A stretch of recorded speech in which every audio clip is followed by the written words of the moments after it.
Bismillahirrahmanirrahim. Innal hamdalillah nahmaduhu wa nasta'inuhu wa nastaghfiruh wa na'udzu billahi min syururi anfusina wa sayyiati a'malina. May yahdihillahu fala mudilla lahu wa may yudlil fala hadiya lahu. Wa asyhadu an la ilaha illallah wahdahu la syarika lah. Wa asyhadu anna Muhammadan abduhu wa rasuluh sallallahu alaihi wa alihi wa sallam. Ya ayyuhalladzina amanu taqullaha haqqa tuqatih wa la tamutunna illa wa antum muslimun. Ya ayyuhan nasu ittaqu rabbakumul ladzi khalaqakum min nafsin wahidah wa khalaqa minha zawjaha wa batha minhuma rijalan katsiran wa nisaa'a. Wattaqullaha alladzi tasaaluna bihi wal arham. Innallaha kana 'alaikum raqiba. Ya ayyuhalladzina amanu taqullaha wa qulu qawlan sadida yuslih lakum a'malakum wa yaghfir lakum dhunubakum. Wa man yuti'illaha wa rasulahu faqad faza fawzan adima. Amma ba'du, fa inna ahsanal kalam kalamullah wa khairal huda hudan nabiy sallallahu alaihi wa alihi wa sallam wa syarrul umuri muhdatsatuha wa kullu muhdatsatin bid'atun wa kullu bid'atin dhalalah wa kullu dhalalatin finnar. Ayolah ikhwah, bapak-bapak, ibu-ibu, kaum muslimin, ikhwani wa akhwati fiddin, talabatal ilmi rahimani wa rahimakumullahu jami'an. Alhamdulillah, kita kembali di kesempatan yang mubarakah ini. Kembali kita berzikir kepada Allah Subhanahu wa taala. Kembali dengan majelis zikir ini agar kita bisa mensyukuri Allah, mensyukuri ihsannya Allah, nikmatnya Allah kepada kita semua, dan mensyukuri yang kita maksudkan tidak ada lain adalah mensyukuri yang diterima oleh Allah Subhanahu wa taala. Mensyukuri yang di atas hidayah dan petunjuk Allah Subhanahu wa taala, sehingga nikmat-nikmat yang itu adalah kefakiran kita di dalam hidup, yang itu adalah kebahagiaan kita di dalam hidup, yang itu adalah keselamatan kita, kemenangan kita. Sebagaimana Rasulullah SAW ketika meminta kemenangan hidup beliau, wa as'aluka na'iman la yanfad, aku memohon kepada engkau wahai Allah nikmat yang tidak pernah putus. Permintaan untuk meraih kehidupan yang mulia, kehidupan yang meraih kemenangan, dan itu hanya datang dari Rabbul Alamin. Dan permintaan ini kembali kepada apakah jalan kita di dalam mensyukuri nikmat diterima oleh Allah Subhanahu wa taala. Karena Allah Azza wa Jalla sudah mengingatkan bahwasanya ada orang yang bersyukur yang diterima syukurnya. Allah memberikan batasan orang-orang yang mereka bersyukur kepada Allah Azza wa Jalla dan syukurnya diterima oleh Allah Subhanahu wa taala. Dan kemudian dari penerimaan syukur ini Allah berbuat kepada hamba yang bersyukur dengan semua kebaikan-kebaikan yang Allah berikan. Sebagaimana kata Allah, "Wa man aradal akhirah wa sa'alaha sa'yaha." Jalan syukur yang dimaksudkan oleh Allah adalah orang yang kehidupannya dia adalah menjadi abnaul akhirah. Kehidupannya di dunia termasuk golongannya orang-orang yang hidupnya hanya mempersiapkan dan menyongsong cita-cita besarnya, yaitu akhiratnya. Sebagaimana kata Allah, "Wa man aradal akhirah." Siapa yang dia di dalam hidupnya menginginkan akhirat, wa sa'alaha sa'yaha, kemudian yang dilakukan di dalam hidup, yang dijalani di dalam hidup, yang ditempuh di dalam hidup, sa'yaha, yaitu perjalanan akhirat. Cita-citanya menyongsong akhirat dan perjalanannya adalah perjalanan akhirat. Itu yang disebut oleh Allah orang yang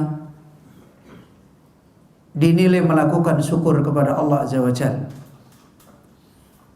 Aradal akhirah wa sa'alaha sa'yaha. Orang yang memiliki sikap kehidupan seperti ini, kata Allah, faulaika kana sa'yuhum maskura. Maka mereka inilah orang-orang yang usaha mereka, perjalanan mereka, kehidupan mereka maskura, disyukuri oleh Allah Subhanahu wa taala. Allah menyebutkan mereka adalah orang-orang yang maskur, orang yang kehidupannya disyukuri oleh Allah Azza wa Jalla. Makna daripada orang yang kehidupannya disyukuri oleh Allah Subhanahu wa taala ini, maka dia mendapatkan muamalah dari Allah Rabbul Alamin, yaitu munamman mudakharan, kebaikan-kebaikan, nikmat-nikmat yang Allah berikan kepada dia dijaga oleh Allah, bahkan dinaikkan, ditumbuhkan. Kehidupannya, dunianya berkah, menjadi jalan kehidupan akhirat, tidak melalaikan dia. Agamanya bertambah hari, kekhusyuannya, ketaatannya bertambah kuat. Maka itulah orang yang kehidupannya, nikmat-nikmatnya ditumbuhkan oleh Allah. Allah bermuamalah kepada seorang hamba, Allah berbuat kepada hamba kebaikan-kebaikan yang itu menjadi kefakiran dia, menjadi jalan kebahagiaan dia, ditumbuhkan oleh Allah. Maka hari-harinya di dunia cita-citanya akhirat bukan semakin lemah, semakin tinggi, semakin kuat. Apalagi perjalanan hari-harinya, setiap hari dia lewat, setiap hari dia dekat dengan akhirat. Setiap hari dia lewati, setiap hari dia meninggalkan dunia. maka cita-citanya bukan tambah menurun. Itulah orang yang munamman, orang yang ditumbuhkan oleh Allah nikmat-nikmatnya. Begitu juga sa'alaha sa'yaha, begitu juga perjalanan dia kepada akhirat juga ditumbuhkan oleh Allah. Hari-harinya orang beriman, hari-harinya orang seperti ini, yaumuhu khairan minal madi. Harinya, hari ini adalah lebih baik dari hari yang lewat. Karyanya lebih baik. Walaupun zaman-zaman yang dia hadapi adalah syarran minal madi. Zaman yang dia dapati adalah selalu lebih buruk dari yang sudah lewat. Tapi dia selalu meraih yang lebih baik dari yang sudah lewat. Dan itu menunjukkan usaha dia di dalam perjalanan menjadi abnaul akhirah ditolong oleh Allah, ditumbuhkan oleh Allah. Mereka yang seperti inilah yang disebut oleh Rasulullah sallallahu alaihi wasallam di dalam hadis au kama qala idza aradallahu bi abdihi khaira. Apabila Allah mengendaki dengan seorang hamba, kalau ada hamba Allah mengendaki padanya khairan, kebaikan,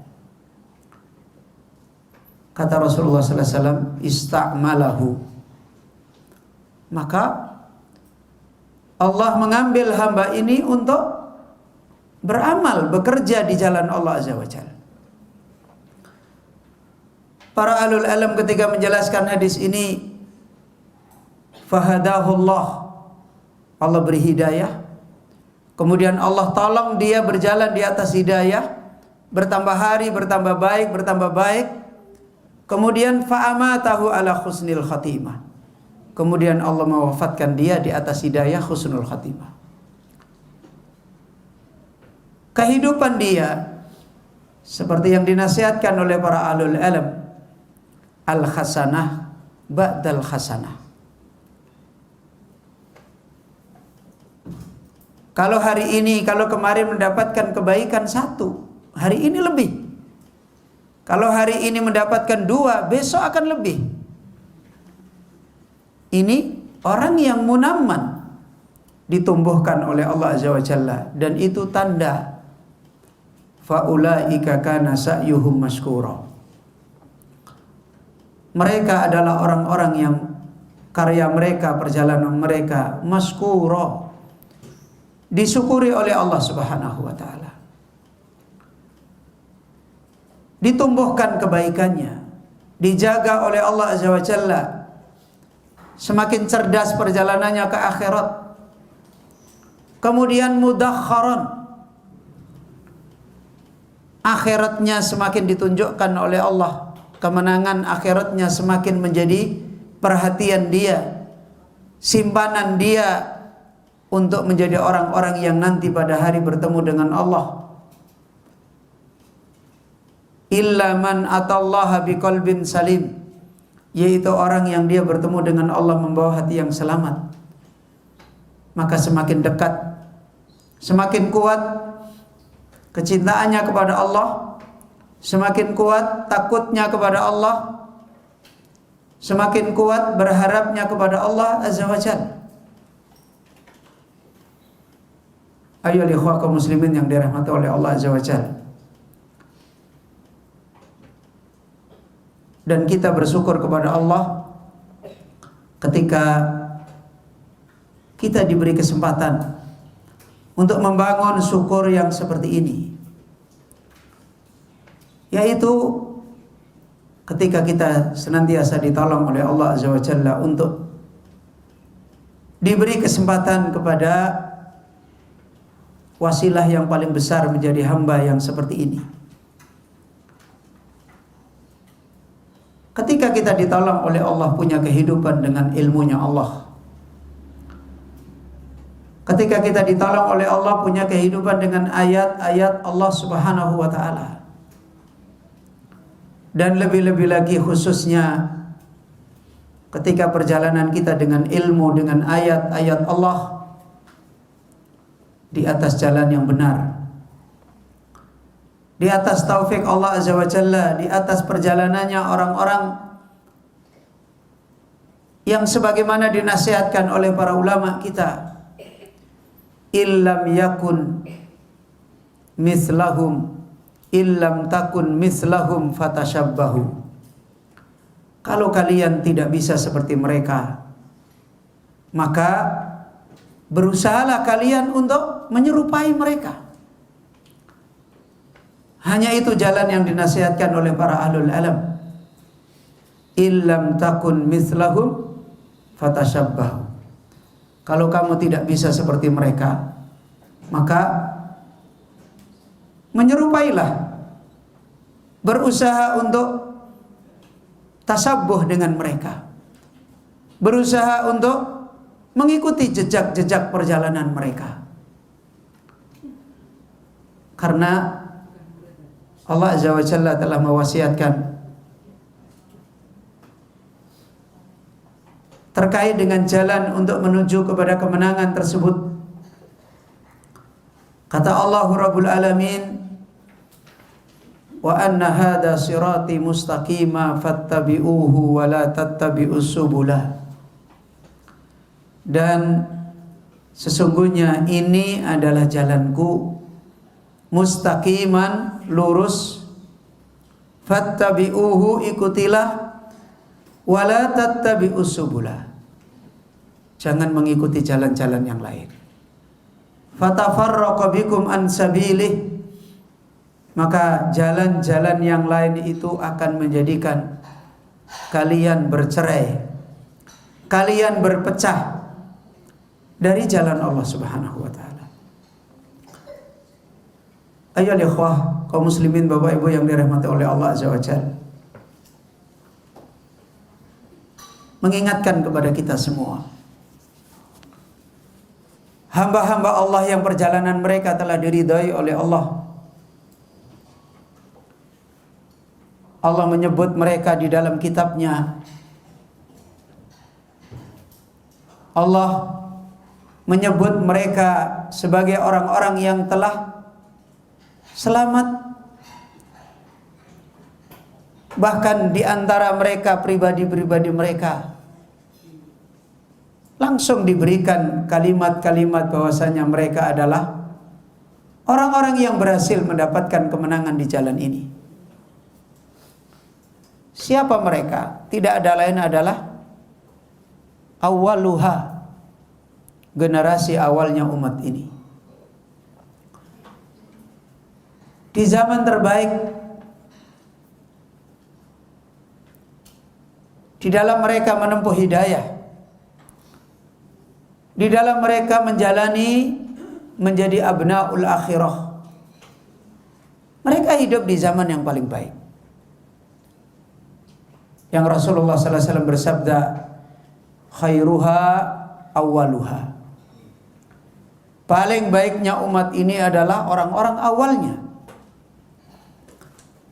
Dan Nabi sallallahu alaihi wasallam juga menyebutkan, au kama qala, khairun nas qarni. Sebaik-baik manusia adalah generasiku. Mereka hidup di zaman terbaik dan mereka menjadi orang yang dipilih terbaik. Allah menyebut mereka secara pribadi dan secara golongan dengan sanjungan, dengan sebutan-sebutan di mana Allah Azza wa Jalla memuji mereka adalah orang-orang asfiya, orang-orang bersihnya Allah Subhanahu wa taala. As-sabiqunal awwalun minal muhajirin wal ansar walladzina tabauhum bi ihsanin radhiyallahu anhum wa radu'an. Bagaimana Allah menyebut mereka? Orang-orang yang as-sabiqun, orang-orang yang terdahulu. Al-awwalun, yaitu orang-orang yang awal. minal muhajirin, dari orang-orang muhajirin, wal ansar, dan dari orang-orang ansar, walladzina tabauhum bi ihsanin, dan orang-orang yang mengikuti mereka dengan baik. Apa kata Allah? Radhiyallahu anhum wa radu an. Allah ridha pada mereka. Ayo ikhwah, bagaimana ada manusia yang Allah katakan Allah ridha kepada mereka? Sebuah urusan besar. Hari ini saja manusia saling berlomba untuk mengaku mempunyai agama yang baik dan dibesarkan oleh orang. Padahal tidak ada satupun dalil. Mereka disebut di dalam Al-Quran bahwasanya Allah ridha pada dia.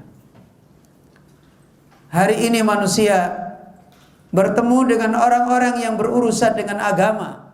Sebagiannya dibesarkan, sebagiannya membesarkan, karena di antara mereka mempertunjukkan bahwasanya mereka ini orang yang agamanya paling hebat. Dan orang pun tersedot ke sana, padahal tidak ada satupun dalil.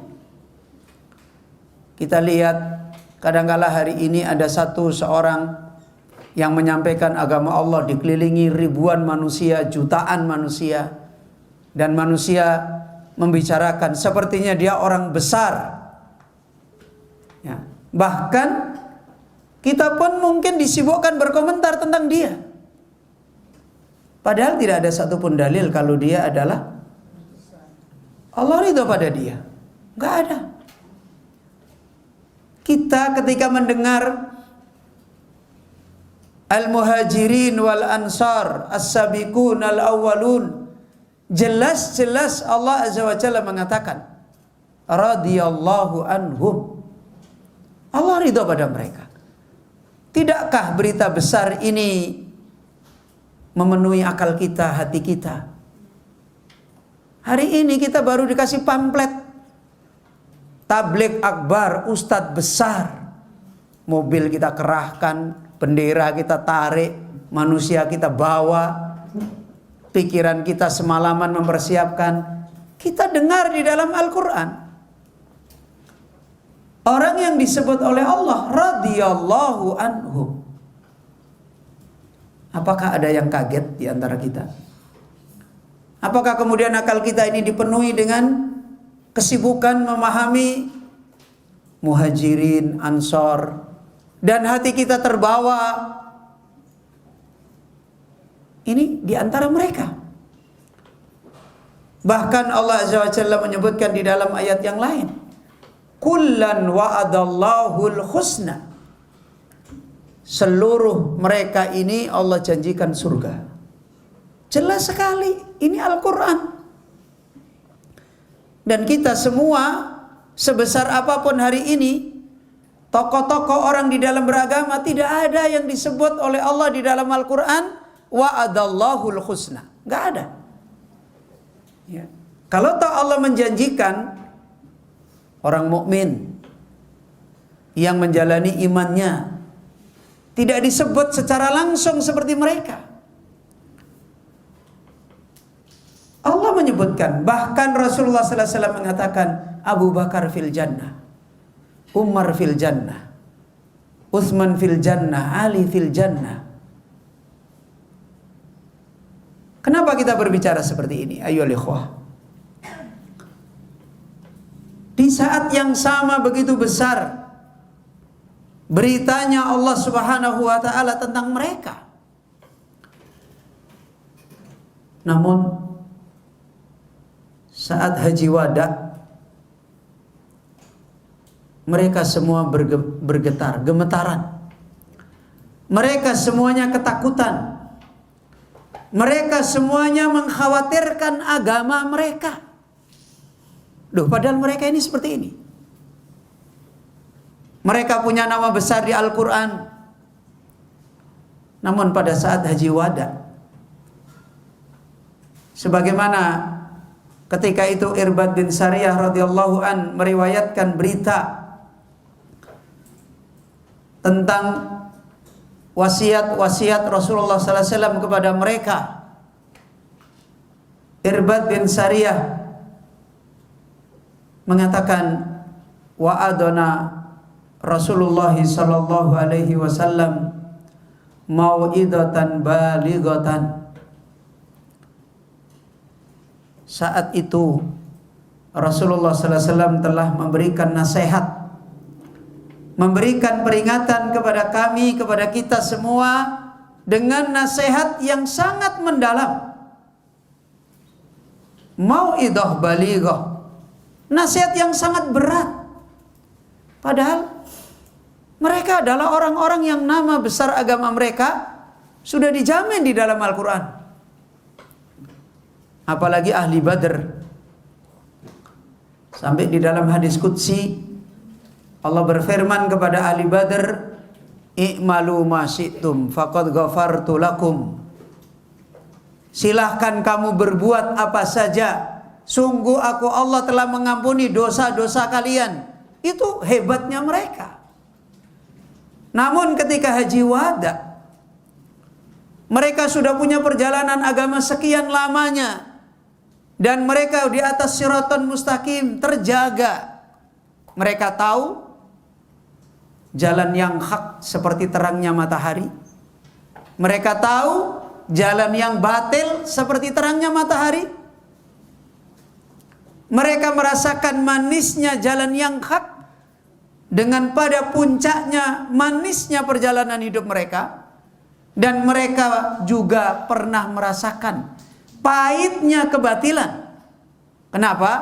Karena mereka dulu adalah puncaknya jahiliyah. Setelah mereka menjadi seorang yang mendapatkan hidayah, mereka juga puncaknya hidayah. Maka mereka pernah merasakan pahitnya kerusakan hidup, dan mereka pernah merasakan manisnya kemuliaan hidup. Itu mereka.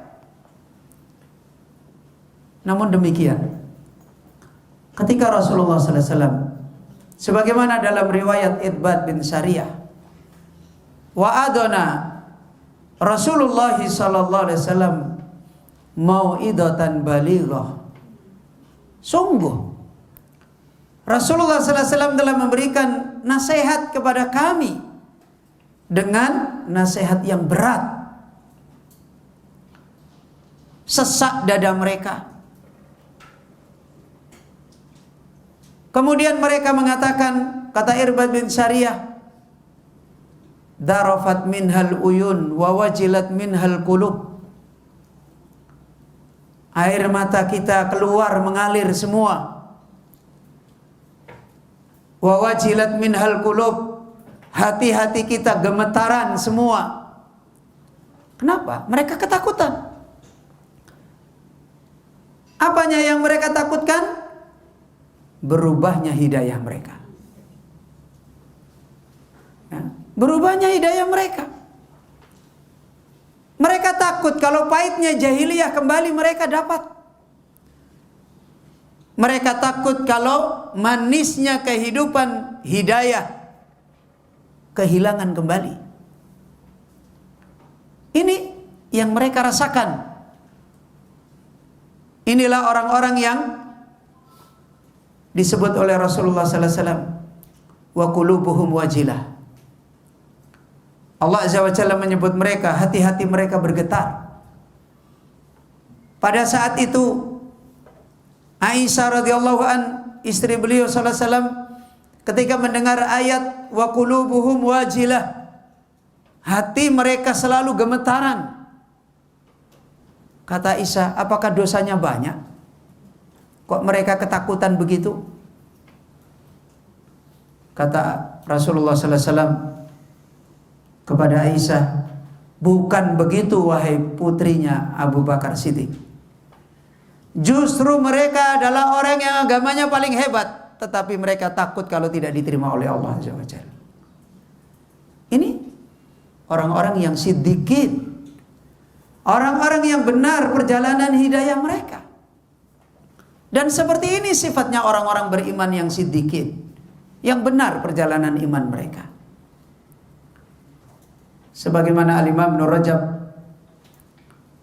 Al-Hambali rahimahullah di dalam kitab Bayan Fadli Ilmi Salaf ala Ilmi Khalaf, beliau menyebutkan al-mu'min yakhafuna an-nifaq wal munafiq la yakhafuna an-nifaq. Orang mukmin itu hari-harinya ketakutan kalau dia itu terkena munafik. Kalau orang munafik itu hari-harinya dia tidak merasa khawatir kalau dia itu terkena munafik. Justru dia merasa aman dengan agamanya. Apa yang ditakutkan para sahabat? Kok sahabat mengkhawatirkan perjalanan agama, merasakan hatinya gemetar, merasakan air matanya keluar? Nasihat apa yang disampaikan oleh Rasulullah SAW? Ternyata nasihat berubahnya jalan hidayah. Ternyata nasihat kegagalan hidayah di tengah-tengah hidayah. Dulu ada sebuah peribahasa, apa? Ayam mati di lumbung padi. Ya kan?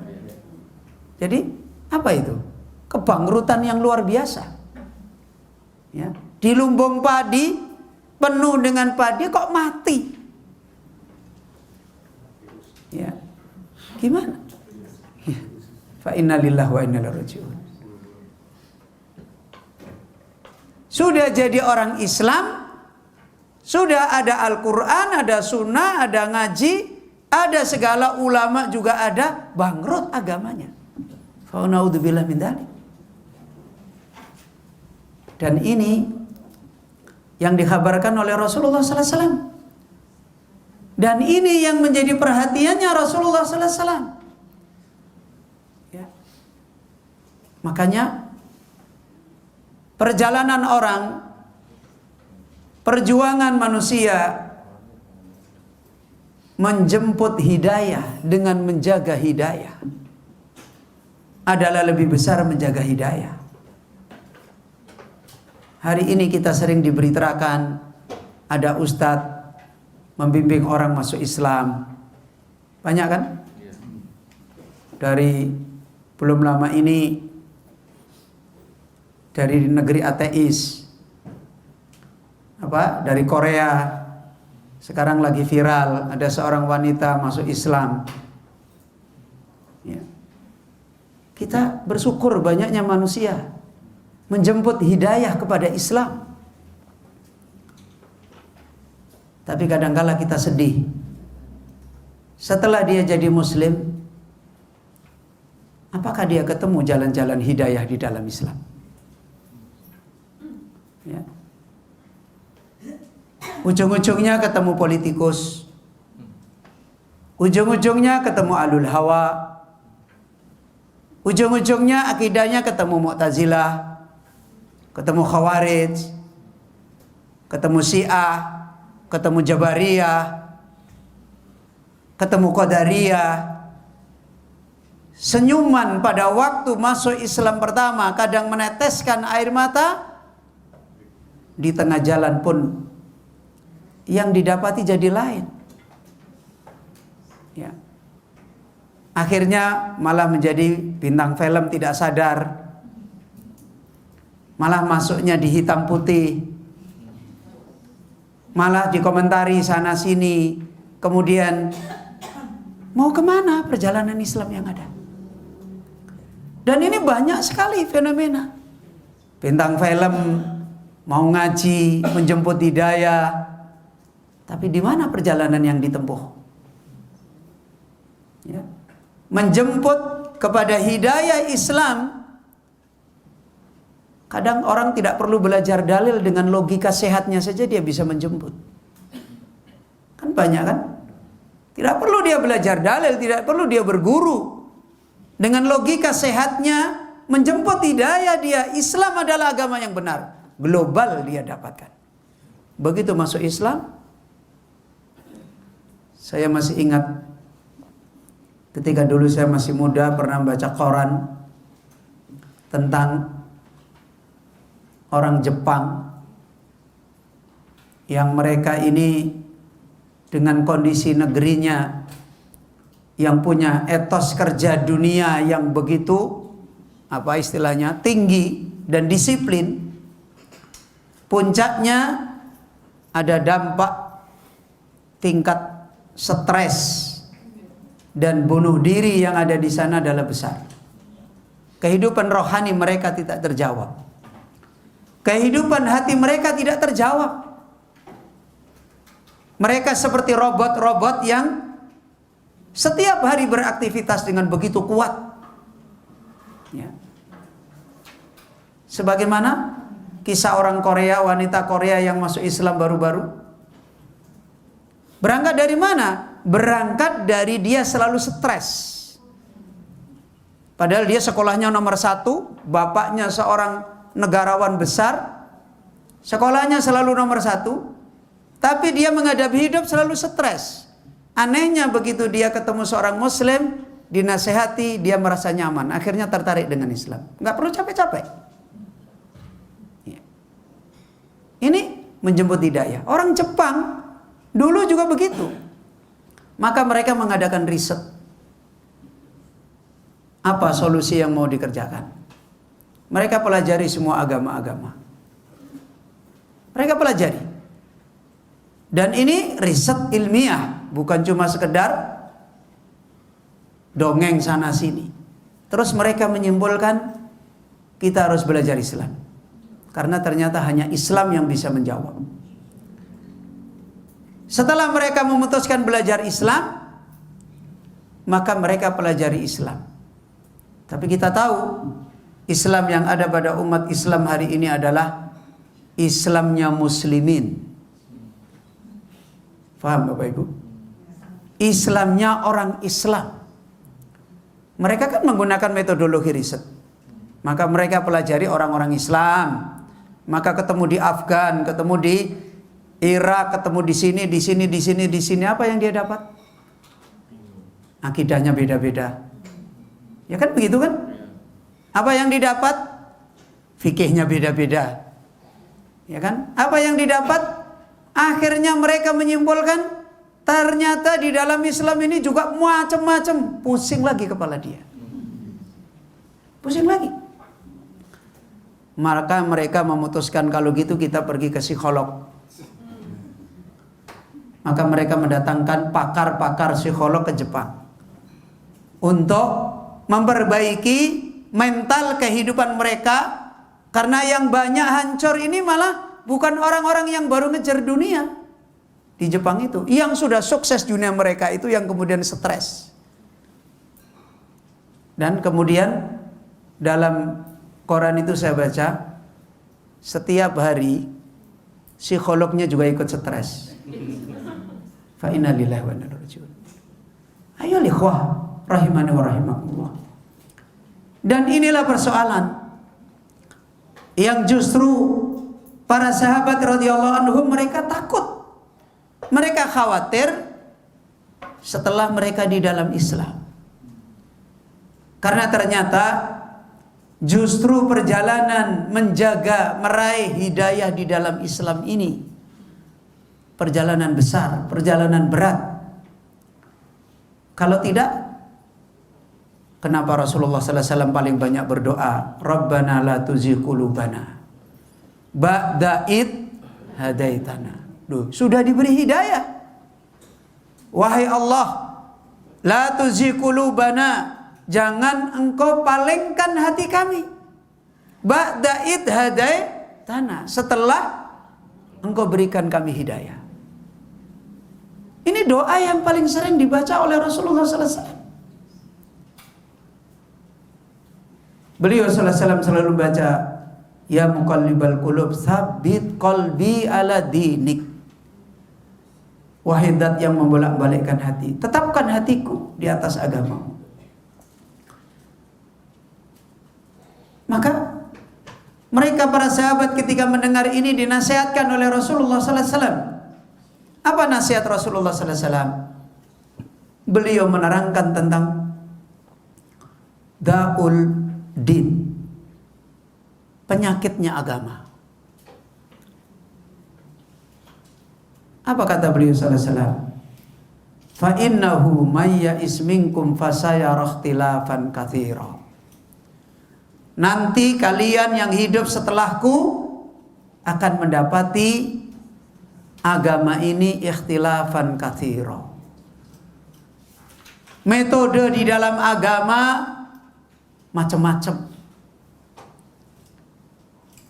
Dengan metode di dalam agama macam-macam, madrasah juga macam-macam,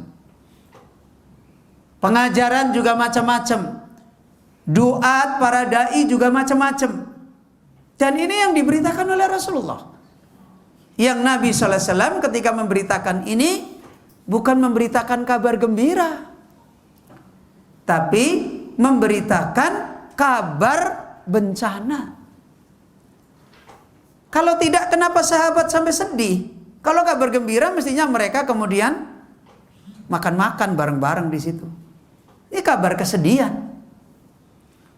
Ketika mereka diberitakan kalian akan menyaksikan ikhtilafan katsira,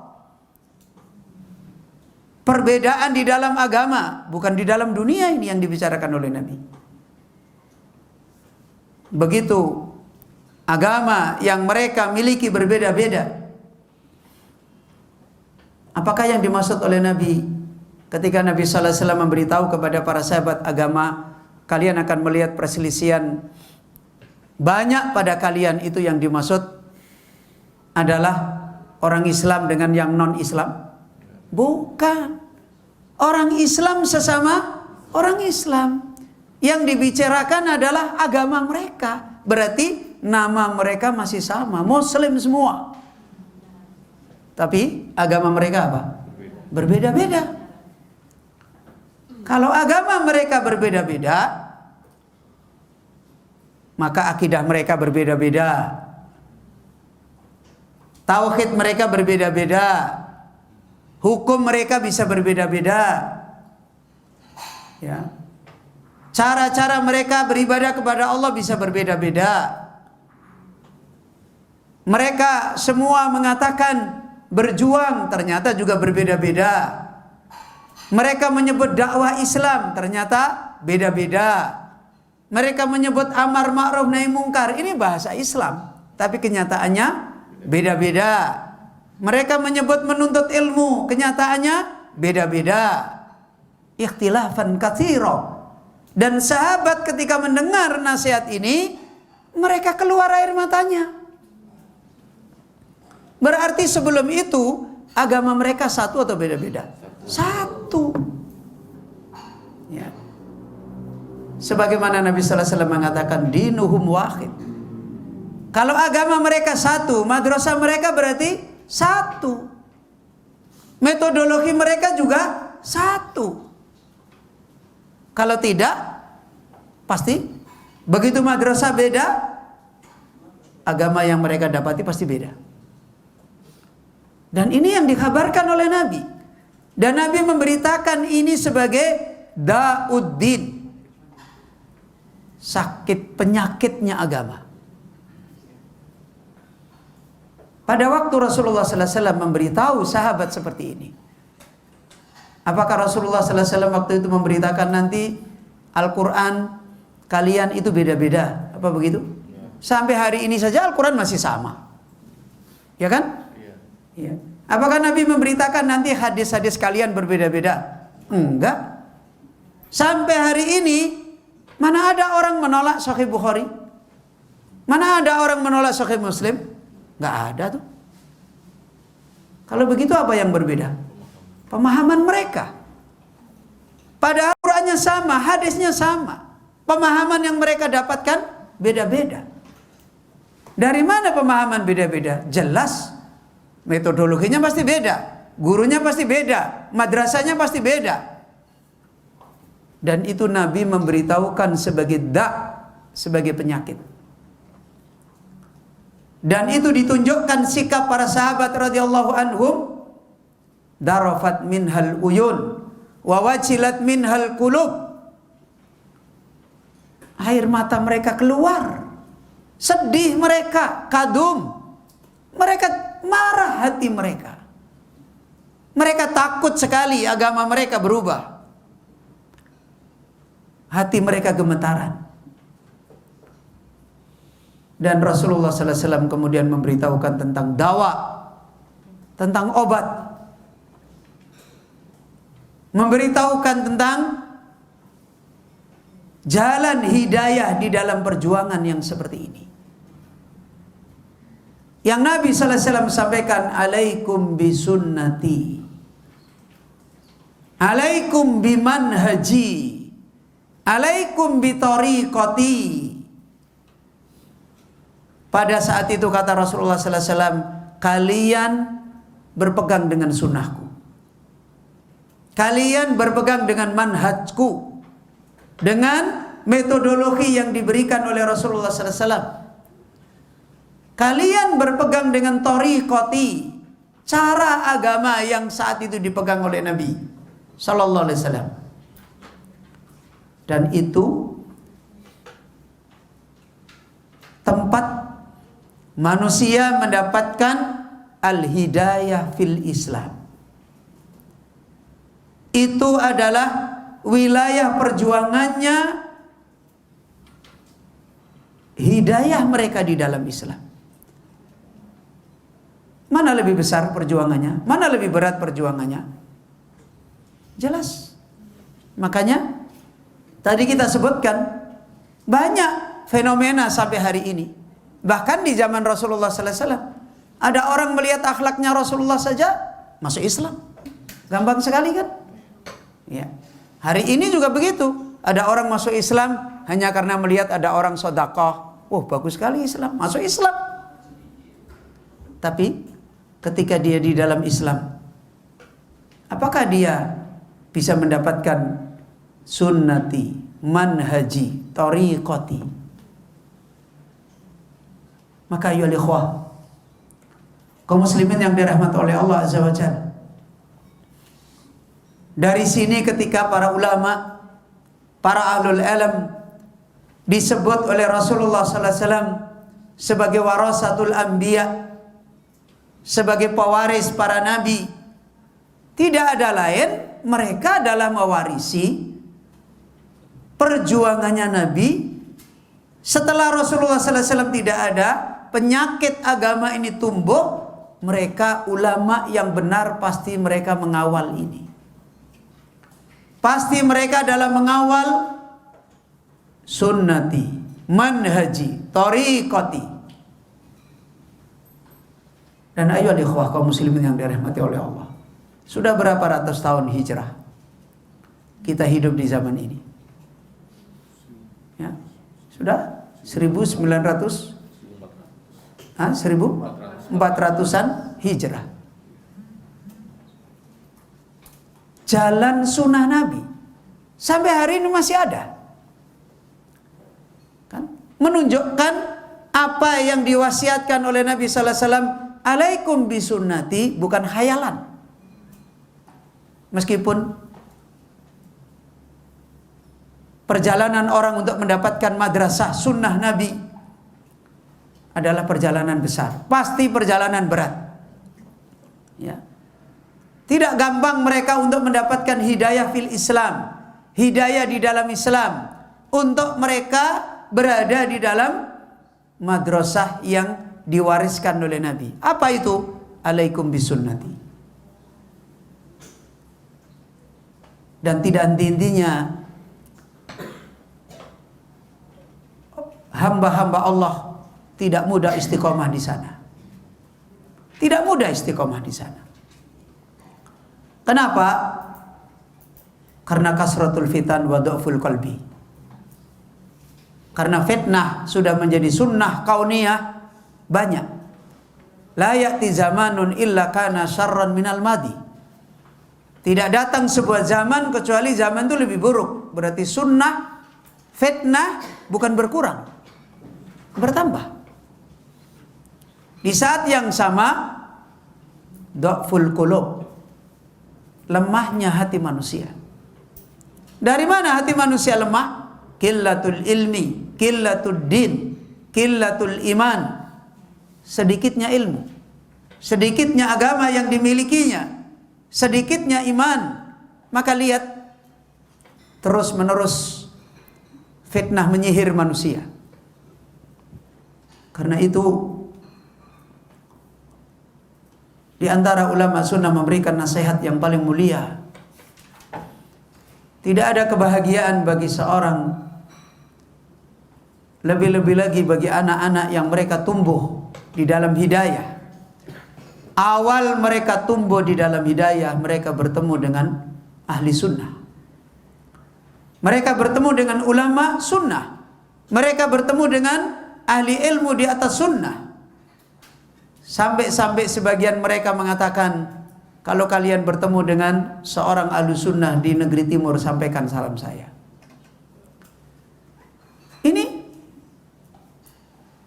peringatan-peringatan dari perjuangan mereka. Karena sihir-sihir fitnah tidak henti-hentinya menfitnah orang-orang yang lemah hatinya. Kenapa sihir fitnah itu masih terus ada? Kenapa? Kalau kita dikatakan, loh Al-Quran kita kan sama. Oh iya ya, sihir fitnah. Loh, wong kita juga masih ngikuti Nabi Muhammad SAW. Oh iya ya. Loh, ustadz kami juga ahlu sunnah loh. Nggak hanya ustadzmu aja loh. Oh iya. Ya. Nama-nama, bendera-bendera yang dikasih nama-nama masih banyak. Dan orang karena dha'ful ilmi, dha'fu din, dha'ful akidah, qillatul ilmi, orang seringkali begitu mendengar nama selesai. Beda dengan orang yang punya data yang kuat. Ya kan beda. Misalnya aja kita sekarang lihat. Kalau misalnya seorang yang belajar S1 dikasih tahu ini kerupuk. Oh iya ya, bagus ya kerupuk, selesai. Tapi kalau yang sudah S3, ini kerupuk. Ah beneran, coba tak cek dulu data saya tentang kerupuk. Oh enggak, ternyata itu bukan kerupuk, itu gembus. Beda kan? Kenapa? Karena S3 datanya lebih banyak, S1 datanya baru global-global. Maka terjadilah fitnah dan fitnah dan fitnah dan fitnah. Ya. Sehingga banyak orang, kata beliau Syekh Salim bin Id Al-Hilali, ketika menerangkan agar para penuntut ilmu mereka mengambil sikap seperti sikapnya Al-Imam Ibnu Umar. Ketika Ibnu Umar itu masih kecil, berarti sudah jadi imam belum? Belum, masih jadi penuntut ilmu. Saat itu beliau berada di majelis ilmu bersama dengan murid-murid Rasulullah SAW, sahabat-sahabat besar. Ada Abu Bakar, ada Umar, ada Utsman dan sebagainya. Dan saat itu Rasulullah SAW sedang mengajarkan ilmu dan bertanya kepada mereka tentang orang mukmin itu. Diumpamakan Nabi SAW seperti pohon yang daunnya tidak gugur. Kemudian Rasulullah bertanya kepada sahabat, pohon apa itu? Dan satu pun tidak ada yang tahu. Ibnu Umar ngomong sendiri, saya tahu apa yang dimaksud oleh Rasulullah SAW. Tapi istahyaitu, saya malu. Saya malu untuk menjawab. Wa ana gulam, karena saya anak yang baru mau balik di tengah-tengah sahabat kibar. Maka saya diam dan saya tidak menjawab sampai Rasulullah SAW menyatakan hiyan nakhlah, itu pohon kurma. Persis seperti yang saya pahami. Dan Syekh Salim bin Al-Hilali ketika mengomentari akhlaknya Ibnu Umar, seperti inilah akhlaknya orang-orang yang mereka tumbuh di dalam ilmu yang benar, agar mereka tidak masuk di dalam pelukannya orang-orang yang mereka ini musang tapi berbulu harimau. agar mereka ini nanti tidak masuk kepada pelukannya orang-orang yang berpenampilan pakai baju harimau tetapi sebenarnya dia itu tikus.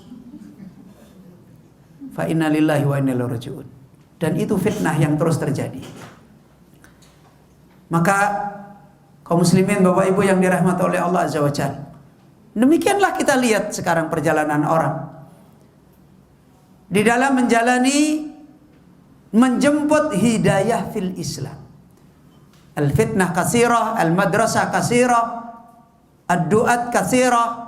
Fitnah begitu banyak, madrasah begitu banyak, dai begitu banyak, dan seringkali kita lupa tentang madrasah sunnah.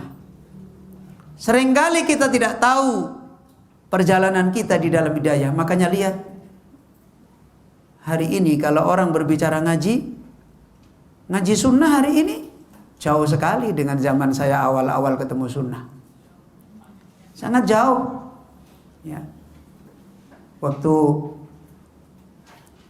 Beberapa waktu yang lalu ketika saya datang di Sulawesi dan kebetulan istri saya ikut, sambil di perjalanan ngelihat, dia mengatakan, kok sekarang masyarakat ngelihat orang pakai hijab seperti ini udah biasa ya.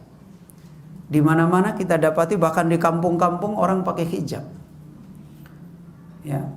Zaman dulu kita pakai hijab satu Sulawesi Tenggara satu.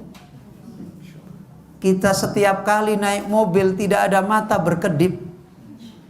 Semua memelototin kita, melihat kita. Begitu kita jalan ke pasar, semua mata melihat. Itu sekarang kalau bicara ngaji. Sekarang kalau bicara bahasa nama sunnah, berhamburan. Tapi lihat qulubun nas, lihat uqulun nas, lihat khayatun nas, lihat hati manusia, lihat akal manusia, lihat perjalanan hidup manusia. Ada yang berubah apa? Bahkan keruwetan demi keruwetan. Hari ini kita tersenyum dengan sunnah yang kita jalani, besok kita sakit hati. Bertambah hari kita menjalani sunnah, bertambah banyak kata-kata yang tidak baik. Akal kita tambah keruh. Dan semuanya ini adalah apa yang dinasihatkan oleh Rasulullah sallallahu alaihi wasallam. Fasayara ikhtilafan katsira. Dan kita ketika dinasihati oleh Nabi sallallahu alaihi wasallam, alaikum bisunnah,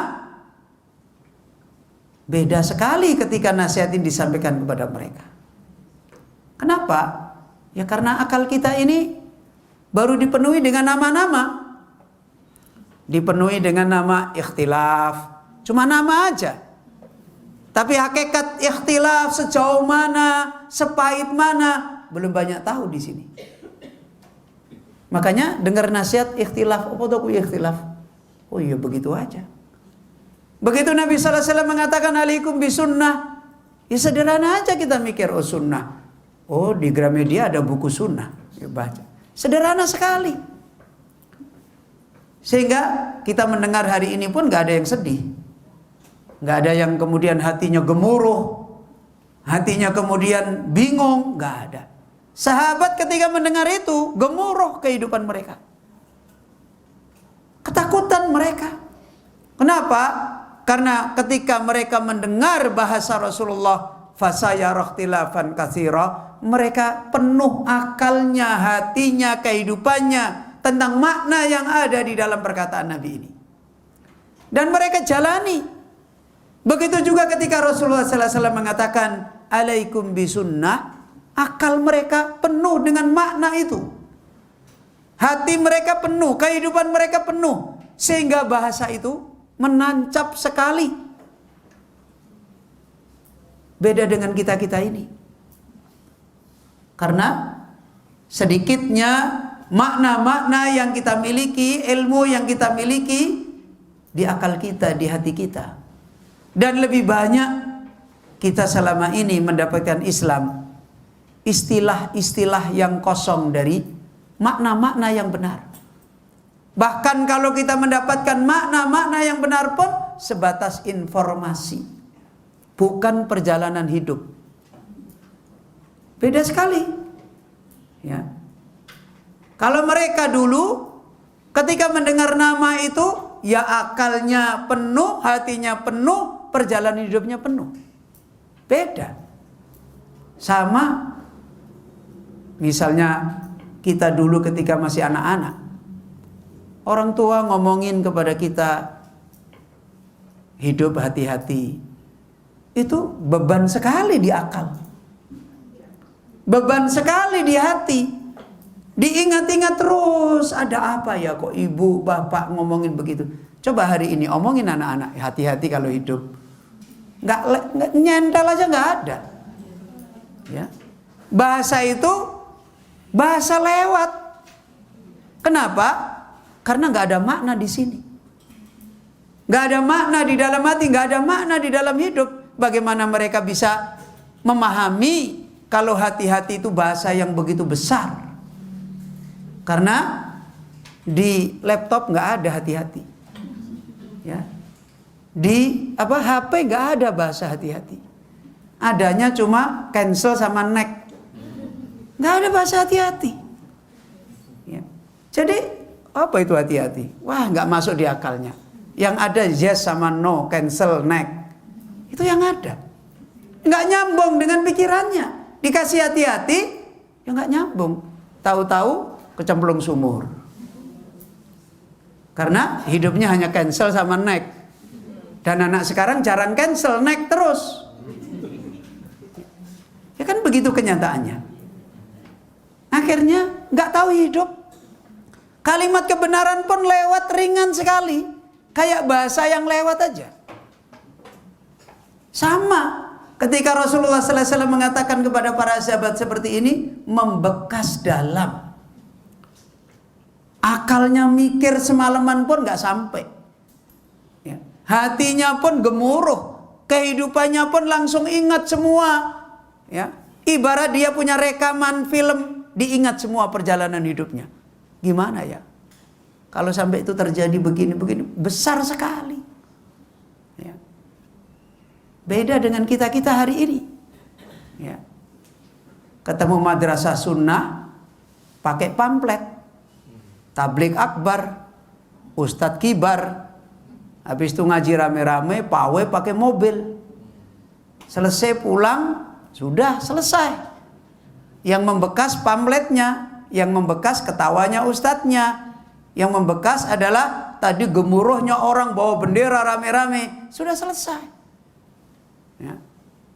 Dan kemudian kehidupannya tidak ada sambungannya, tidak ada bekasnya. Kalimat ini hanya menjadi kalimat seperti perdagangan. Ya. Fa inna lillahi wa inna ilaihi raji'un. Maka ya ikhwah rahimani wa rahimakumullah. Karena itu begitu madrasah sunnah menjadi rendah, begitu madrasah manhajus sunnah menjadi madrasah yang abu-abu, maka persoalan pertama yang paling abu-abu adalah kehidupan dengan Allah. Ya, kehidupan seorang hamba mengenal Allah, itu yang paling abu-abu pertama. Kehidupan yang paling remang-remang, kebodohan besar yang paling terjadi pada manusia adalah bodohnya dia tidak bisa berbicara tentang Allah. Dan akhirnya tidak punya muamalah kepada Allah yang besar. Nggak ada. Seperti waktu kajian di Banyuwangi kemarin, saya sampaikan, kita sekarang hari ini menyebut nama Allah, iya. Allah. Dulu para sahabat, kalau mereka sholat saja, sampai ada yang pingsan. Mereka sholat itu, menyebut Allahu Akbar itu bisa pingsan. Kenapa? Perbedaan akal, hati, perjalanan mereka di dalam bermuamalah dengan Allah, itu perbedaan mereka dengan orang-orang di hari ini. Sampai kemarin di pengajian saya sampaikan, hari ini kita bisa menyebut Allah. Kalau ditanya siapa Tuhanmu? Allah. Kan begitu kan? Tapi kita ini punya sesembahan, kalau bahasa kita koyok duen-duenan, ya sekedar punya aja, tapi nggak punya hubungan apa-apa. Ya. Kalau toh kita punya hubungan, merasa punya hubungan. Jadi merasa punya hubungan. Orang munafik itu merasa punya hubungan dengan Allah nggak? Iya. Ya. Merasa punya hubungan dengan Allah. Takdimnya kepada Allah, cintanya kepada Allah, nggak bisa ngomong dia. Khaufnya kepada Allah, nggak bisa ngomong. Makanya lihat coba hari ini orang berbicara tentang agama, dakwah yang begitu ramai di Indonesia, di Nusantara ini, berapa ngomong tentang Allah Azza wa Jalla? Ya. Berapa ngomong tentang Allah? Nggak banyak. Hampir kita jarang mendengar pembicaraan tentang Allah menjadi pembicaraan besar. Dan ini madrasah sunnah. Ayo ikhwah, sebagaimana di dalam kitab Manhajus Sunnah ini, yaitu kitab Manhajul Haq, dari nadam yang disampaikan oleh beliau Al-Alama As-Sa'di rahimahullahu ta'ala, dan sarah yang dinasihatkan oleh beliau Syekh Abdul Razak bin Abdul Muhsin Al-Abad. Persoalan besar, awal madrasah yang dibicarakan, ilmu yang dibicarakan di dalam madrasah sunnah pasti berbicara tentang Allah. Pasti membicarakan tentang Allah menjadi pembicaraan yang paling besar. Dan membicarakan tentang kegagalan-kegagalan di dalam berbicara tentang Allah Subhanahu wa ta'ala. Karena ini madrasahnya Ahlus Sunnah yang sebenarnya. Bagaimana mereka ini mendapatkan islah ilmu yang paling besar. Karena sudah dipahami oleh para anbiya, berubah-ubahnya madrasah hidayah itu adalah berubahnya madrasah di dalam pengajaran mengenal Allah. Dan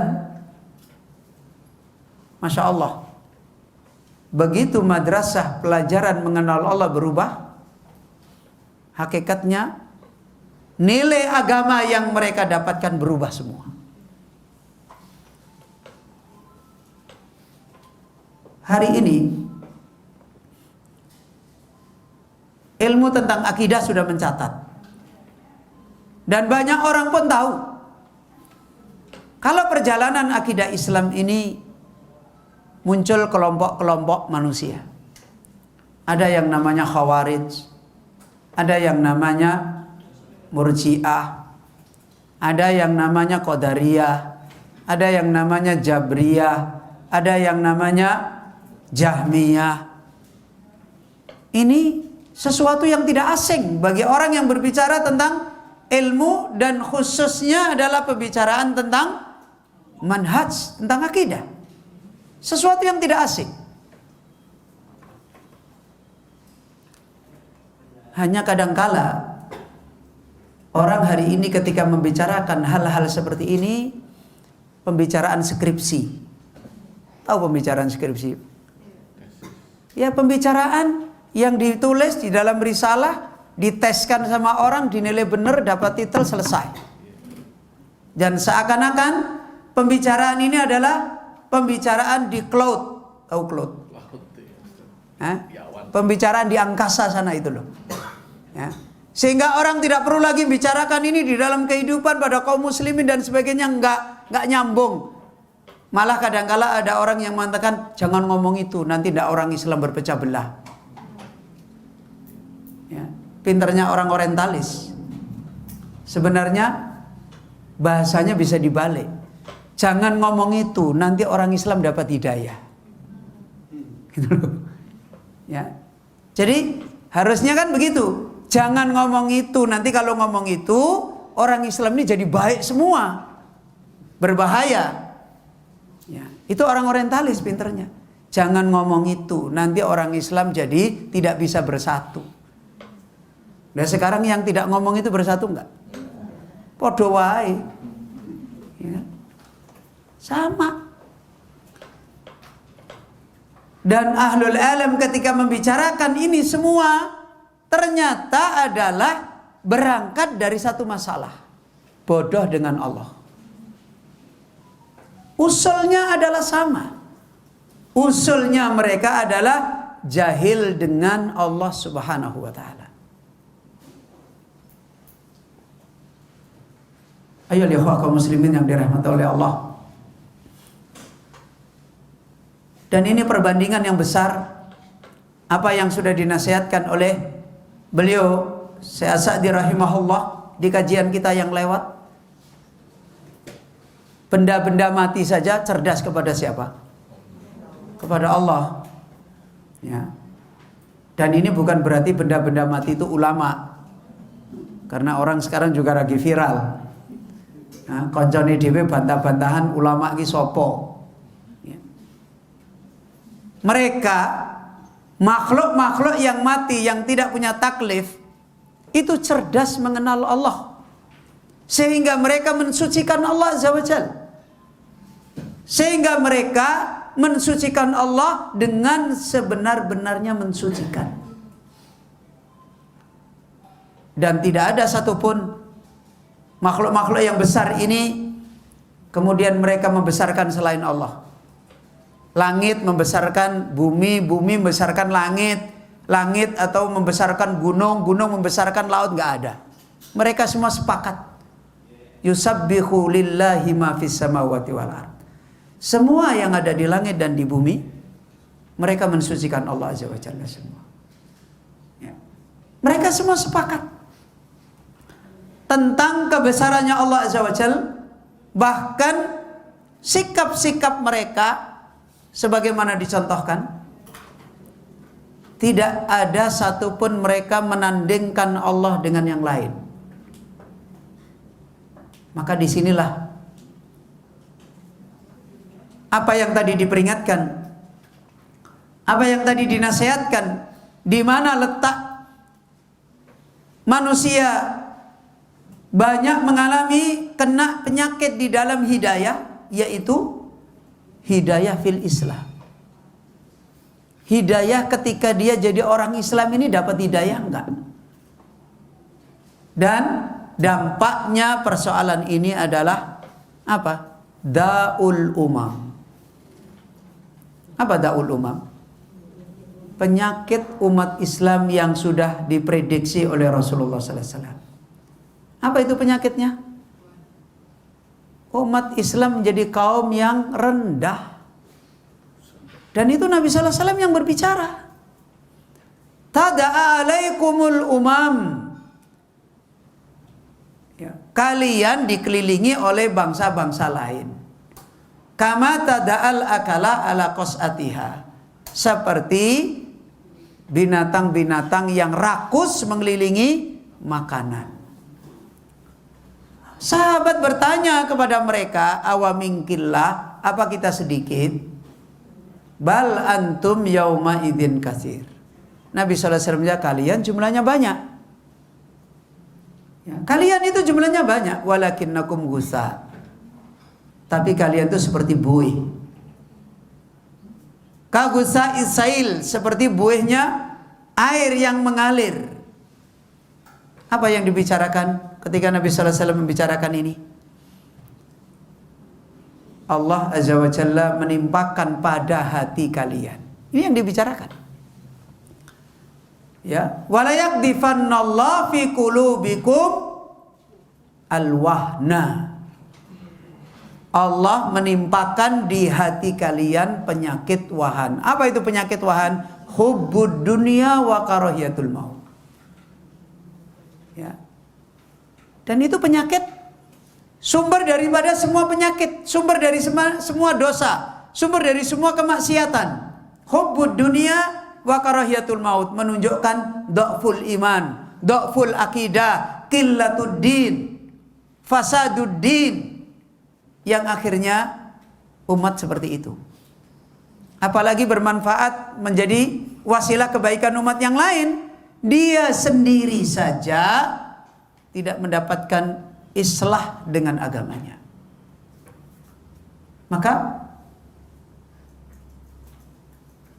Bapak-bapak, ibu-ibu yang dirahmati oleh Allah, ini semua adalah berangkat dari dosa tidak bisa membesarkan Allah. Kegagalan akal kita, hati kita, hidup kita yang sebentar di dunia ini hanya ditugaskan oleh Allah untuk membesarkan Allah. Kita disuruh beriman itu bukan disuruh hanya mengatakan Rabbku adalah Allah, bukan begitu. Ya. Kalimat yang diucapkan oleh orang beriman, Rabbi Allah, nanti pada waktu ditanya malaikat, ya, malaikat Mungkar dan Nakir dalam satu riwayat, orang mukmin bisa mengatakan Rabbi Allah. Itu bukan kalimat yang ada di atas kertas yang dipelajari kita sekarang, itu kalimat kehidupan dia. Kalau kehidupan dia bukanlah kehidupan orang yang iman mereka diterima oleh Allah, dia tidak akan bisa ngomong seperti itu. Dan itu dikaitkan dengan apa yang diraih di hati mereka. Makanya orang yang dia tidak bisa menjawab disebut oleh Allah, oleh Nabi kita. Siapa yang tidak bisa menjawab? Wa ammal murtab. Adapun orang yang ragu-ragu. Ragu-ragu itu penyakit apa? Penyakit ilmu, ya kan? Ragu-ragu adalah penyakit yang ada di hati. Penyakit yang ada di dalam ilmu orang yang tidak mendapatkan hakul yakin. Itu penyakitnya al-murtab. Dan menunjukkan kalimat jawaban Rabbi Allah itu bukan kalimat sepele. Kalau bahasa yang disampaikan oleh para ulama kita, ketika orang mukmin dia menjawab nanti di kubur Rabbi Allah, itu adalah laqanahullah, Allah yang ngajari dia. Jadi bukan karena dia pinter, ya. Laqanahullah, Allah ngajari dia. Loh, sekarang ketemu malaikat bawa pentung kalau bahasa kita, ya. Dan tidak ada siapa-siapa, ya. Kita masih ada siapa-siapa ngaji, ya, disuruh maju ditanya aja yang tadi dihafal udah lupa semua hal. Padahal masih banyak nih teman-temannya, ya kan? Ini sudah hilang semua. Jangan saya dulu lah. Nanti saya tunggu, saya bagian terakhir supaya saya yakin. Bagian ke depan juga sama aja. Sama. Itu menunjukkan ilmu yang belum hakul yakin. Ini masih banyak teman-teman, ya. Ketemunya cuma guru, malah dia bisa berdoa semoga guru saya ngantuk. Nah ini ketemunya malaikat. Apa yang dia pakai? Kalau dia tidak punya perjalanan iman yang diridhai oleh Allah, nggak akan bisa jawab. Karena yang menjadikan dia bisa jawab itu laqanahullah, sabbatahullah. Makanya ketika Rasulullah sallallahu alaihi wasallam menasehati para sahabat mendoakan orang dikubur, ketika dia ditanya malaikat Mungkar dan Nakir, ngapain kita doakan? Apa supaya dengan kita doain langsung dia bisa ngomong? Enggak. Supaya Allah meneguhkan dia. Kan begitu kan? Supaya Allah menguatkan dia. Supaya Allah menolong dia. Kan seperti itu. Dan itu kembali kepada perjalanan iman dia. Kalau dia masuknya adalah al-murtab, ya Allah lepaskan. Enggak diurus oleh Allah Azza wa Jalla. Kembali kepada dirinya, la adri sami'tun nas yaqulu fakultu. Saya nggak tahu apa itu. Dulu saya dengar orang ngomong, saya ikut. Ya begitu itu. Karena nggak diajari oleh Allah Azza wa Jalla. Ini, ayo ikhwah, kembali kepada madrasah ini. Maka ini sudah menjadi bukti, menjadi nyata, dan mengingatkan kepada kita bagaimana kita kembali kepada apa yang diperingatkan oleh Nabi sallallahu alaihi wasallam. Alaikum bisunnati. Satu nasihat yang kembali menjadi peringatan bagi kita. Apa yang pernah dinasihatkan oleh para ahlul alam ketika mereka mengingatkan tentang peringatan ini, bagaimana ketika Allah Subhanahu wa taala berbicara tentang dirinya di dalam hadis qudsi. Di dalam hadis qudsi, di hadis yang panjang, Allah Subhanahu wa taala pernah memperingatkan. Hadis ini panjang. Allah berkata tentang dirinya kepada hambanya, yang menunjukkan ilmu dan madrasah untuk mengenal Allah bukan ilmu yang asal-asalan, bukan madrasah yang sekedarnya, apalagi di zaman ini, untuk meraih kita menjadi hamba yang bisa membesarkan Allah dengan benar. Kritikan Allah Azza wa Jalla kepada manusia adalah dalam persoalan ini. Malakum la tarjuna Allah. Kenapa kalian tidak menjadi orang yang berharap kepada Allah? Waqara, dan kalian takut kepada Allah.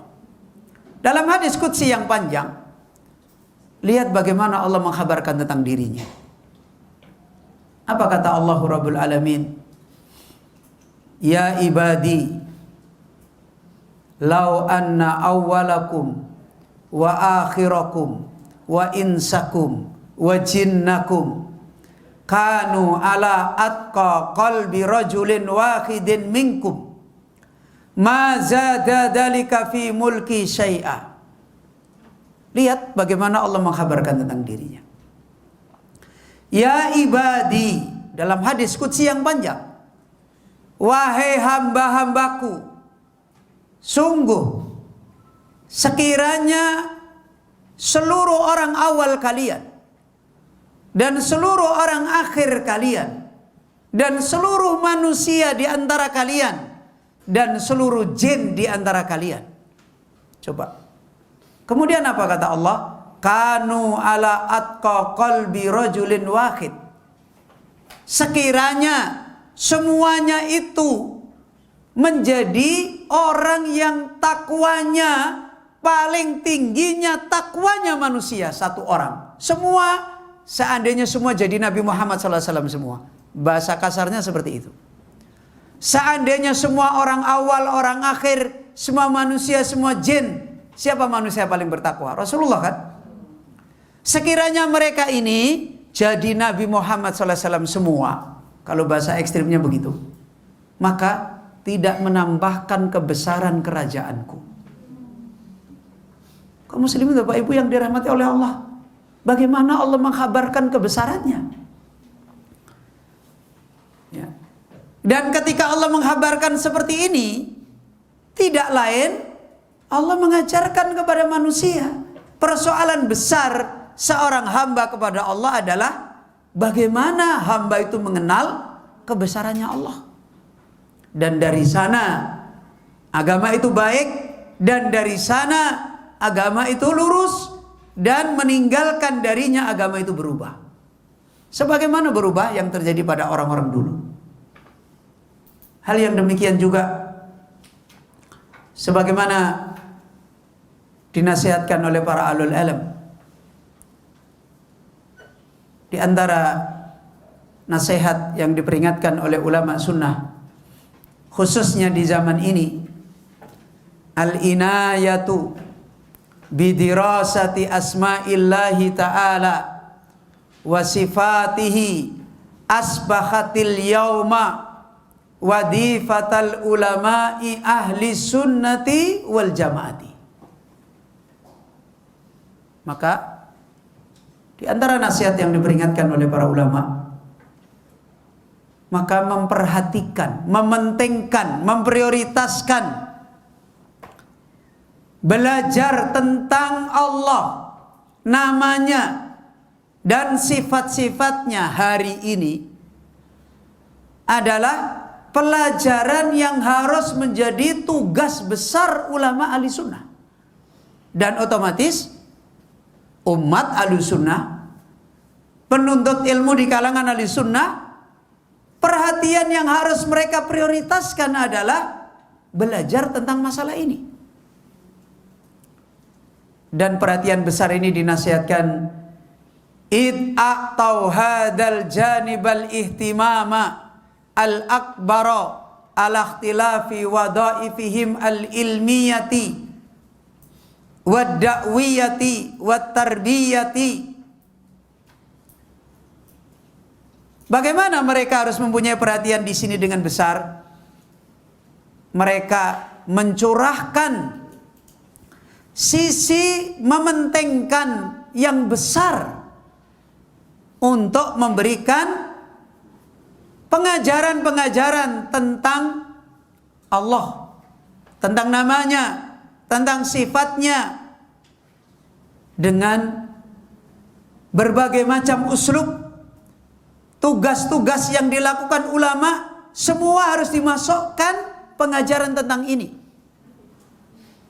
Seperti ketika menyampaikan ilmu, memberikan pengajaran yang bersifat ilmiah, ketika menyampaikan dakwah, ketika menyampaikan tarbiyah, semuanya harus fokus memperhatikan di dalam masalah ini.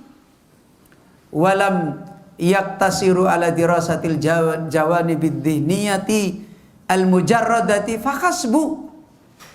Dan untuk mengajarkan ini tidak cukup, ya, tidak cukup hanya memenuhi sisi pengajaran akal saja. Apalagi pengajaran akal, materi tentang ini malah tidak ada, lebih parah lagi. Ya, tidak cukup. Walam yaktasiru ala darasatil jawanibid dhihniyati al-mujarradah. Tidak hanya cukup hanya seperti ini saja, mempelajari mengenal Allah, namanya, sifatnya. Tidak cukup hanya dipelajarkan, akalnya disuruh mendengarkan, memperhatikan, membenarkan, selesai.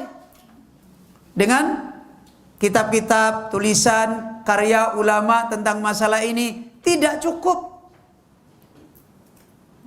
Sebagaimana pengajaran harus dikembalikan kepada pengajaran yang utuh. Ya.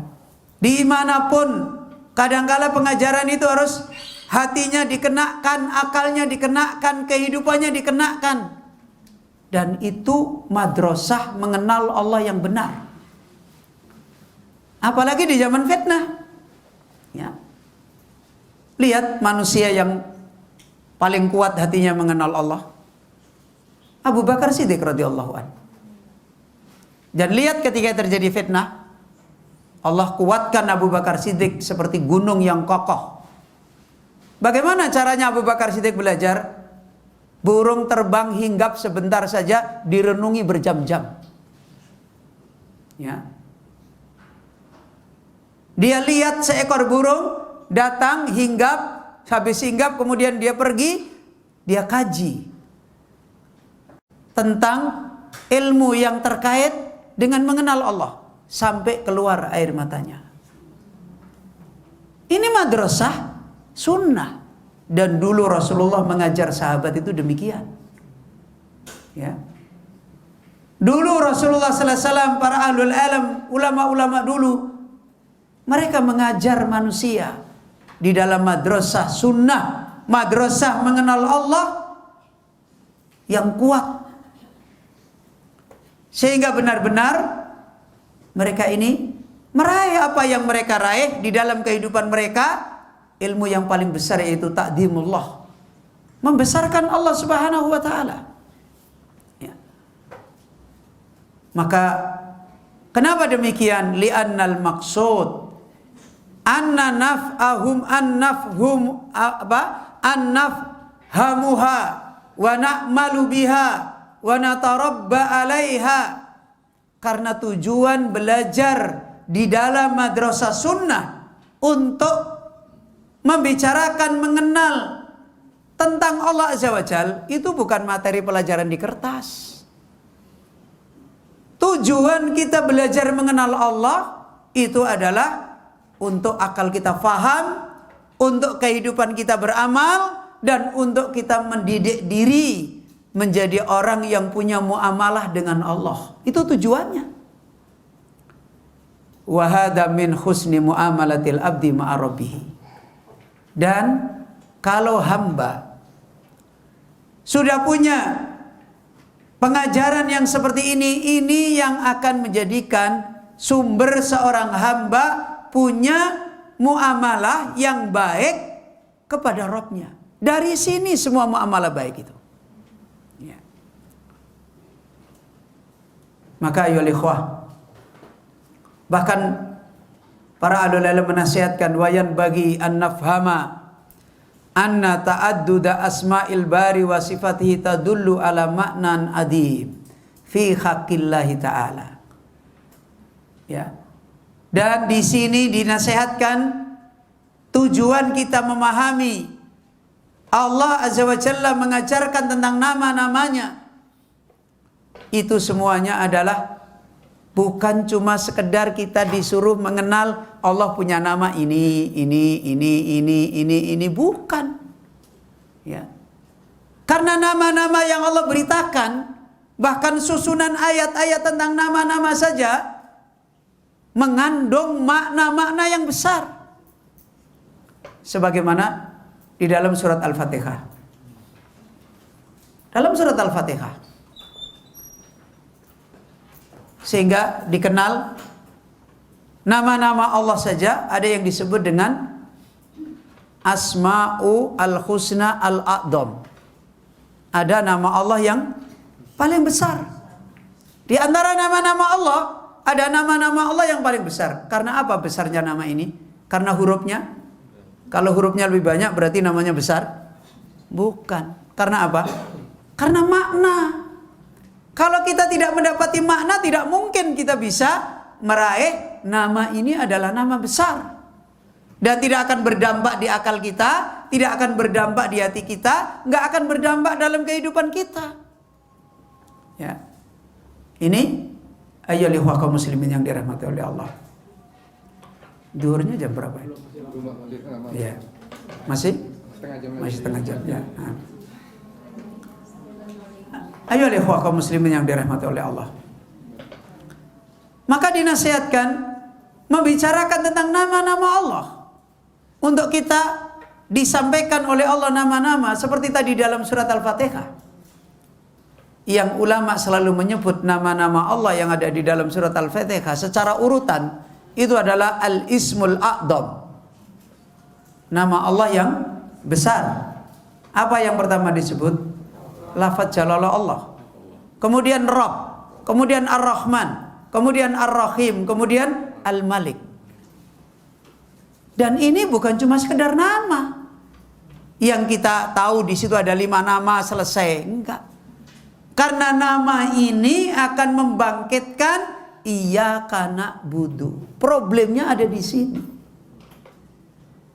Kalau kita tidak mendapati makna-makna yang ada di dalamnya, di akal tidak mendapatkan, di hati tidak mendapatkan, di hidup tidak mendapatkan, mana mungkin bisa iyyaka na'budu?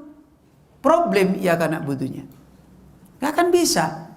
Mana mungkin bisa seperti Abu Bakar Siddiq menjalankan ibadah seperti angin bertiup. Ya.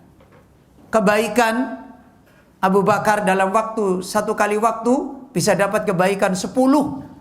Kita satu hari satu aja ketinggalan. Satu bermasalah Abu Bakar dalam satu waktu aja dia bisa kebaikan sekian banyak. Sebagaimana ketika Rasulullah SAW bertanya kepada para sahabat, siapa yang hari ini berbuat begini? Yang jawab cuma Abu Bakar. Yang hari ini juga begini, yang jawab cuma Abu Bakar. Siapa yang hari ini begini? Terus ditanya oleh Nabi, yang jawab cuma Abu Bakar tok. Yang lain gak bisa jawab. Itu kecerdasan di dalam iyyaka na'budu. Dari mana kecerdasan iyyaka na'budu ini? Kecerdasan dari mengenal Allah. Ayo ikhwah, maka yang mau kita dapatkan dari nama-nama Allah adalah makna, ilmu, pengajaran yang akal kita harus meraihnya dengan besar. Hati kita harus meraihnya dengan besar. Kehidupan kita pun harus meraihnya dengan besar. Makanya Allah mengingatkan, kalla lau ta'lamuna ilmal yakin. Ya. Seandainya kamu itu punya ilmu dengan ilmu yang yakin, ya, la tarawunnal jahim thumma la tarawunnaha ainal yakin. Kemudian kamu bisa membuktikan lagi ilmumu itu dengan melihat kenyataan. Itu. Karena itu Rasulullah SAW mengatakan, walaisal khabar kal muayyanah. Ilmu yang didapat dari berita itu tidak sama dengan ilmu yang didapat dari kenyataan langsung. Dan karena itu Allah Azza wa Jal, sebagaimana dinasihatkan oleh Al-Imam Ibnul Qayyim di dalam kitab Al-Fawaidul Fawaid, Allah itu perintah mentadaburi ilmu yang ada di dalam kenyataan bersama dengan mentadaburi ilmu yang ada di dalam wahyu. Dua-duanya harus dijadikan wilayah ilmu yang tidak bertentangan. Dan ini tidak mungkin diraih dengan serta-merta. Kalau tidak ada madrasah yang selamat, ya, tidak ada orang alim yang selamat, tidak ada metodologi pengajaran yang selamat seperti hari ini. Dan seperti yang dulu sudah kita sampaikan, sebagian orang tekstual ekstrim, sebagian orang konseptual, kemudian akhirnya banyak membuang dalil dan akhirnya rusak semua agamanya. Karena tidak ketemu madrasah yang benar, tidak ketemu mudarris, muallim ala sabili najah, tidak ketemu orang-orang yang mendidik. Makanya Allah menyuruh, yang disuruh mentadaburi itu adalah ayat yang ada di dalam kehidupan dan ayat yang ada di dalam wahyunya Allah Azza wa Jalla.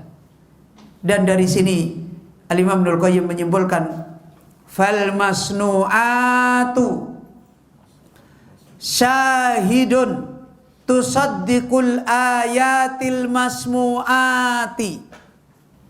Maka masnu'at, karya-karya kehidupan, takdir-takdir yang itu adalah af'alnya Allah, perbuatannya Allah, yang Allah takdirkan pada makhluk-makhluk semua. Fal masnu'at syahid, adalah bukti. Ya, bukti tentang apa? Tusaddiqul ayatil masmu'at. Bukti yang akan membenarkan ayat-ayat yang kita dengar. Ayat yang kita dengar berarti apa? Wahyu. Buktinya wahyu itu ada di dalam kehidupan. Ya.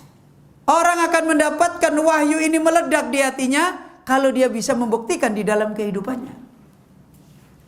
Karena itu ilmu din itu bukan wacana, bukan kelompok kajian. Kalau sudah punya kelompok kajian rame berarti iman kita nanti meninggi semua. Dari mana?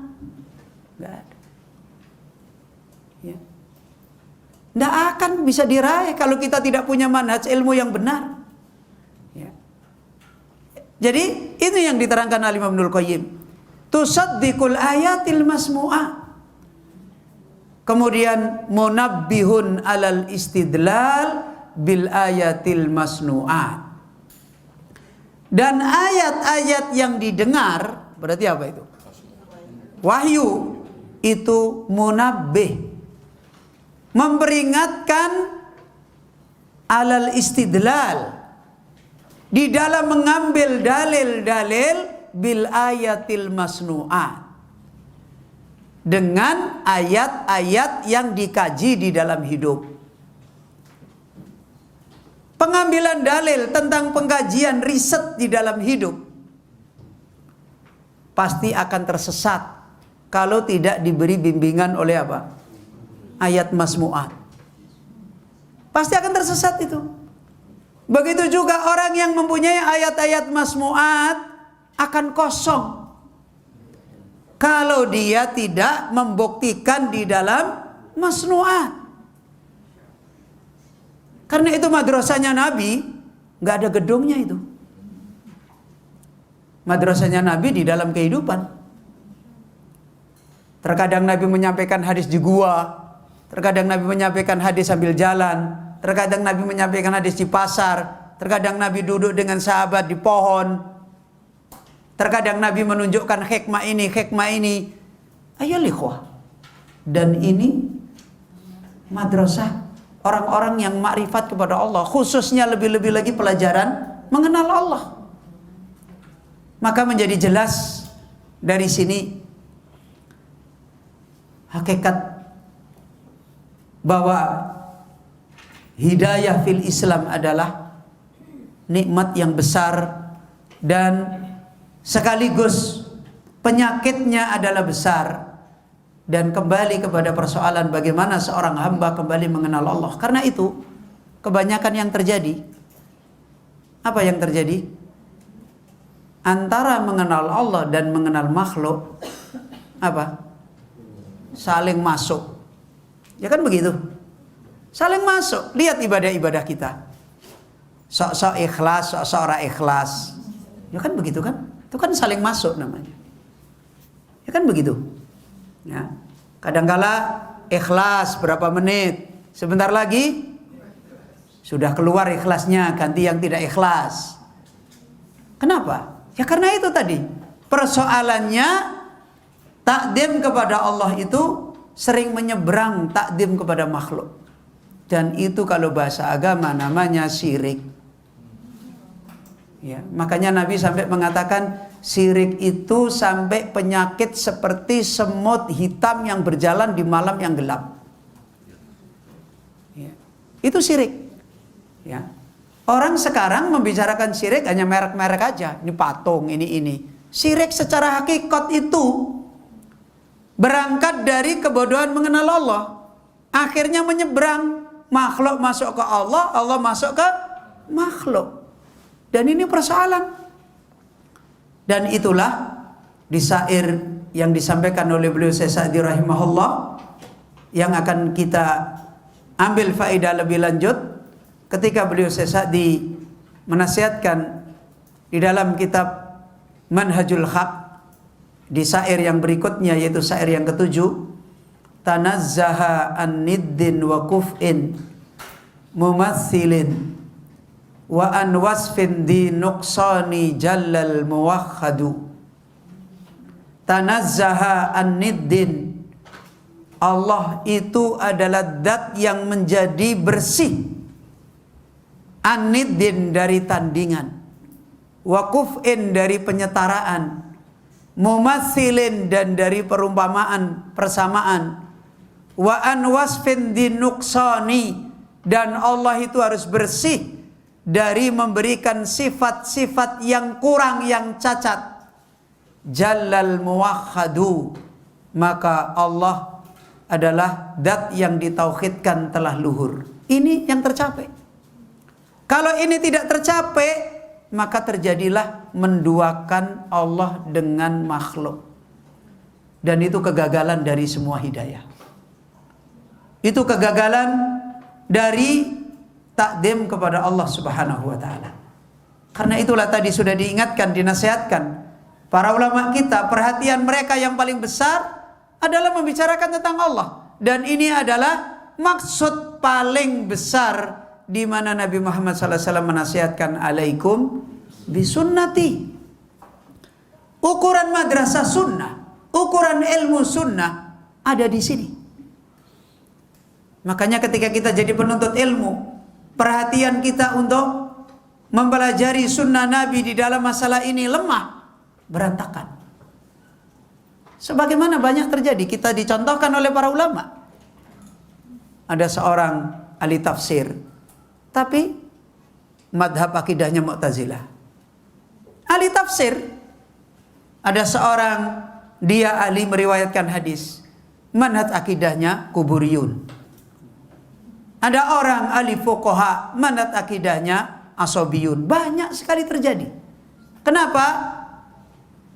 Ketika madrasah sunnah, khususnya adalah madrasah yang paling besar, yang harus menjadi perhatian para ahlu sunnah, karena dari dulu ahlu sunnah perhatiannya adalah di sini.